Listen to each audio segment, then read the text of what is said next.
வணக்கம்டா மாப்பிள்ள. இன்றைக்கி 4/8 for 30 days கட்டு. கத்தால எழுந்திரிச்சு scrambled eggs oats with whey protein சாப்பிட்டு ஜிம்முக்குள்ளே போனோம். இன்றைக்கி புஷ் டே. ஸோ செஸ்ட்டுக்கு ஒரு 3 வேரியேஷனும், ஷோல்டருக்கு ஒரு 2 வேரியேஷனும், ட்ரைஸ்க்கு ஒரு 2 வேரியேஷனும் போட்டு நிறைய பேர் கேட்குற ஒரே கொஸ்டின்னா how to grow my chest. ஃப்ளாட்டாக இருக்குது, எந்த வேரியேஷன் போட்டால் ஆகும், எவ்வளோ வேரியேஷன் போட்டால், அதெல்லாம் ஒன்றும் இல்லை கைஸ். நான் பார்த்துருக்கேன் நிறைய பேர் பண்ணுற தப்பு. லைக் புதுசாக ஜாயின் ஆனவங்க எல்லாரையும் பார்த்து இந்த யூடியூப்பில் ஆகட்டும் வேறு எங்கன்னா ஆகட்டும், லைக் புதுசாக வேரியேஷன் கிட்ட ட்ரை பண்ணுவோம். 8 வேரியேஷன் 7 வேரியேஷனு, இது தான் அவங்க செஸ்ட்டு க்ரோ பண்ண விட மாட்டேங்குது. Recovery must guys. லைக் ஒரு 4 வேரியேஷன் ஒரு 10 to 12 reps போதும். ரிகவரி எவ்வளோ கொடுக்குறீங்க அவ்வளோ ஈஸியாக க்ரோ ஆகும்.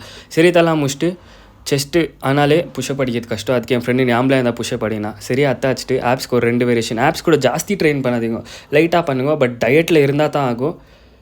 ஸோ லஞ்சுக்கு மீட்டு ரைஸு ஊறுக்காய் சாப்பிட்டு காலேஜில் அசைன்மெண்ட் எழுதுறேனோ இல்லையோ, வேலைக்கு வந்தால் ஒர்க் அவுட் ஒண்டி எழுதுறேன். காஃபினா ராத்திரி தூக்கத்தில் எழுப்பி கேட்டால் கூட குடிச்சிருவேன். அத்தை குடிச்சிட்டு ஜிம்மை மூடிட்டு மொட்டிக்கு கொட்டியை போட்டு வீட்டுக்கு வந்தோம். டின்னருக்கு அதே மீட்டு வெஜிடேபிள்ஸு சாப்பிட்டு எங்கள் பழைய ஃப்ரெண்ட்ஸ் ரொம்ப நாள் விட்டு மீட் பண்ண யாரும் இல்லை. ப்ரௌனி வைட்டி பழைய வீடியோவில் போட்டிருப்பேன்.